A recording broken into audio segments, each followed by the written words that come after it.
TECUN UMAN Reuters. Hundreds of Central Americans gathered on the Guatemala-Mexico border on Sunday, aiming to cross en masse early on Monday in what could prove a stiff test of the Mexican government's pledge to satisfy U.S. demands to curb migrant flows.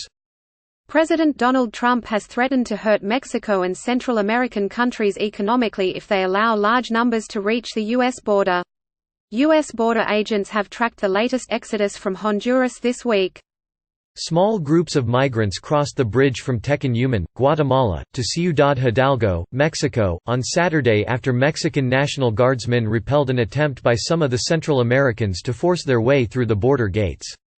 Afterwards, most of the migrants withdrew to TECUN UMAN to await the arrival of more travelers behind them in the hope they stand a better chance of progressing in one caravan.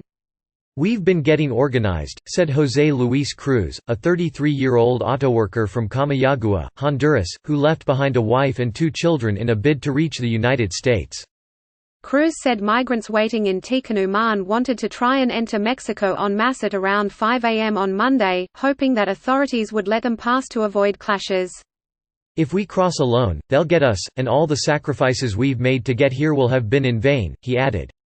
Guatemala's government says at least 4,000 people have entered from Honduras since Wednesday, making for one of the biggest surges since 3 Central American governments signed agreements with the Trump administration obliging them to assume more of the responsibility of dealing with migrants. TECUN UMAN's main migrant shelter quickly filled to capacity with 600 people, and another 1,300 broke their journey in a second, makeshift refuge, said local priest Alfredo Camarena. Mexican authorities have so far controlled the border more successfully than in late 2018, when a large caravan of people sought to break through at the same crossing. Many later crossed into Mexico via the Suchiate River dividing the 2 countries. Mexico has offered migrants work in the south, but those who do not accept it or seek asylum will not be issued safe conduct passes to the United States, the Interior Ministry said.